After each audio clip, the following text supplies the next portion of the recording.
আসসালামু আলাইকুম। কেমন আছেন সবাই? আশা করি সবাই অনেক অনেক ভালো আছেন। আজকে সারাদিন কি করলাম সেটা নিয়েই থাকছে আজকের ব্লগ। আসলে শীতের সকালে ঘুম থেকে উঠতে অনেক বেশি কষ্ট হয়, তারপরেও তো কিছু করার নেই, সকালবেলা তো উঠতেই হবে কারণ হাজব্যান্ডের অফিস আছে। আমি ঝটপট ভাবছি আজকে ব্রেড অমলেট করে নিব, কারণ এটা খুবই ঝটপট করা যায়। আর আমার হাতে টাইমও ছিল না আজকে, কারণ অনেক লেট হয়ে গেছে ঘুম থেকে উঠতে। আর এই ব্রেড অমলেট খেতে ভালোই লাগে শীতের সময়, আর আমার হাজব্যান্ড অনেক পছন্দ করে, তো আমি এটা বানিয়ে নিচ্ছি। আর আপনাদের একটা কথা বলি, কেউ প্লিজ পুরো ভিডিও না দেখে কমেন্ট করবেন না। অবশ্যই পুরো ভিডিও দেখে তারপরেই কমেন্ট করবেন, এতে আপনার পেজেরও ক্ষতি হবে আর আমার পেজেরও ক্ষতি হবে।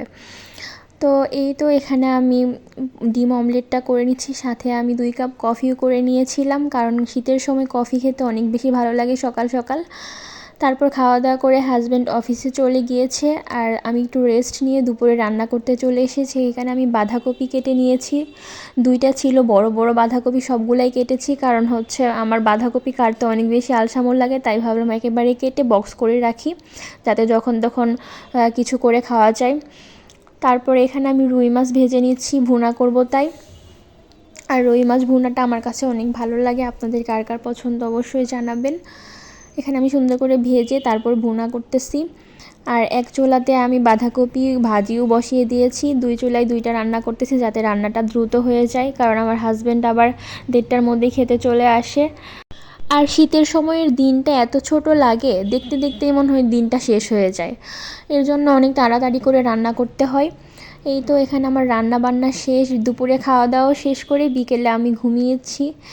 ঘুম থেকে উঠে তারপর আমার একটু ক্ষুধা লেগেছিল, ভাবছি কিছু খাবো না, তারপরও বিকেলে কিছু না খেলে তো ভালো লাগে না, তাই আমি এখানে ঘি দিয়ে ব্রেড টোস্ট করে নিয়েছি।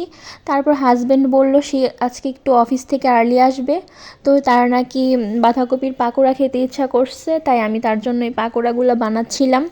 এখানে আমি বাঁধাকপি, পেঁয়াজ, কাঁচামরিচ কুচি, ধনেপাতা কুচি, একটু আদা বাটা আর সব রকমের গুঁড়া মশলা দিয়ে সুন্দর করে মেখে নিব, সাথে একটা ডিমও দিয়ে দিব। তারপর সাথে আমি এখানে একটু ময়দা, চালের গুঁড়ো, তারপর বেসন, এগুলা দিয়ে সুন্দর করে মেখে নিব। ভালো মতো একদম মাখতে হবে, নয়তো এই বাঁধাকপিগুলো একদম হবে না, নরম হবে না। সুন্দর করে মেখে নিতে হবে। আর বাঁধাকপির পকোড়া শীতের সময় খেতে আমার কাছে অনেক ভালো লাগে, আর আমার হাজব্যান্ডও অনেক পছন্দ করে। এই তো আমার মাখা হয়ে গিয়েছে। এখন আমি চুলায় একটা প্যান বসিয়ে সেখানে তেল গরম করে নিয়েছি। এখানে তেলটা ভালো মতো গরম হয়ে গিয়েছে, এখন আমি একটা একটা করে পাকোড়াগুলা দিয়ে দিব। আর অবশ্যই চুলার পাওয়ারটা মিডিয়াম টু লোতে রাখতে হবে, যাতে পাকোড়াগুলো পুড়ে না যায়। আর হাই পাওয়ার রাখলে পাকোড়াগুলো ওপর থেকে পুড়ে যাবে আর ভিতরে কাঁচাই থাকবে। এই তো এখানে আমি উল্টে পাল্টে সুন্দর করে ভেজে নিলাম। পাকোড়া শীতের সময় খেতে আমার কাছে অনেক ভালো লাগে। পাকোড়াগুলো ভাজা শেষ, এখন আমরা মজা করে খাবো। আপনারাও খেতে চাইলে চলে আসেন। আর সবাই অনেক অনেক ভালো থাকবেন, সুস্থ থাকবেন, আমাদের জন্য দোয়া করবেন। আর আমার ভিডিওটা ভালো লাগলে অবশ্যই লাইক, কমেন্ট, শেয়ার করবেন।